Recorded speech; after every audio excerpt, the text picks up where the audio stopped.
Assalamualaikum warahmatullahi wabarakatuh. Halo semuanya, aku Dinda. Di kesempatan kali ini aku mau membahas tentang evolusi teori kepemimpinan dan bagaimana kaitannya dengan learning organization.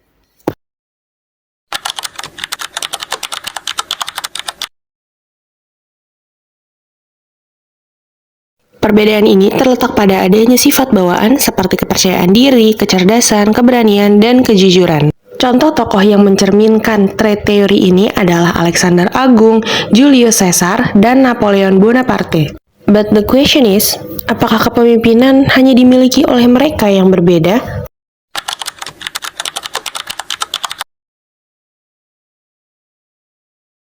Menanggapi pertanyaan tersebut, jawabannya adalah tidak. Kepemimpinan bisa dipelajari. Kepemimpinan bukan soal sifat, tapi soal bagaimana seseorang bertindak.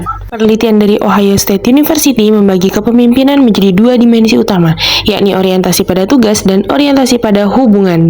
Kemudian penelitian dari Michigan University menambahkan bahwa pemimpin yang berfokus pada hubungan manusia cenderung menghasilkan kinerja dan kepuasan yang lebih tinggi. Pertanyaannya, gaya kepemimpinan seperti apa ya yang efektif?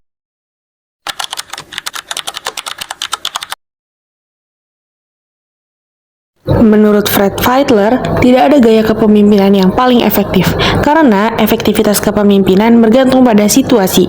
Misalnya saja, pada situasi krisis, dibutuhkan gaya otokratis dari pemimpin. Kemudian, dalam situasi stabil, digunakan gaya demokratis. Pemimpin yang baik bukan yang memiliki satu gaya, melainkan yang mampu membaca keadaan. Meskipun teori sifat, perilaku, dan kontingensi tadi sebenarnya sudah sangat kontekstual, masih terdapat beberapa keterbatasan untuk dapat menjawab tantangan dan juga kebutuhan dari abad 21 yang sangat kompleks ini. Oleh karena itu, teori kepemimpinan masih terus berevolusi.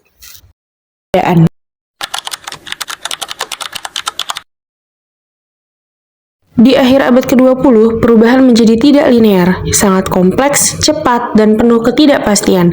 Dalam situasi seperti ini, lahir dua pendekatan penting. Yang pertama, transformational learning, yakni pemimpin bukan hanya mengarahkan, tapi juga menginspirasi individu untuk mencapai potensi tertinggi melalui visi bersama. Dan yang kedua, adaptive learning, di mana pemimpin bukan hanya mampu memecahkan masalah teknis, tapi juga mengelola masalah tersebut sebagai bahan pembelajaran baru.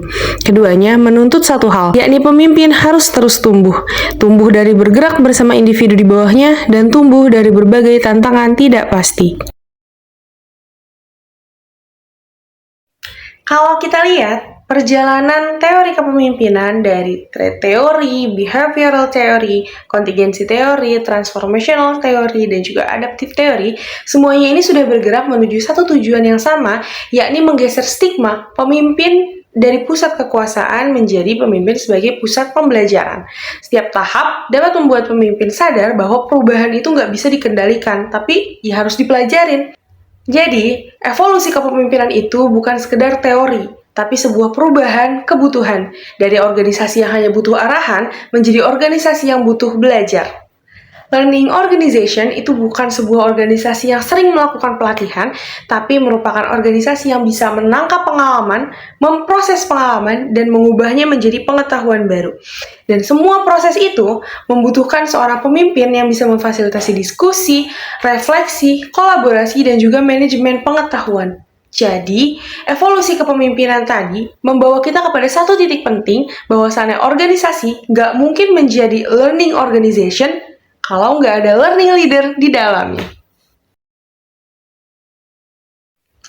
Pada akhirnya, seluruh perjalanan teori kepemimpinan tadi membawa kita kepada satu kesimpulan bahwasannya pemimpin yang ideal hari ini adalah pemimpin yang belajar dan juga membelajarkan.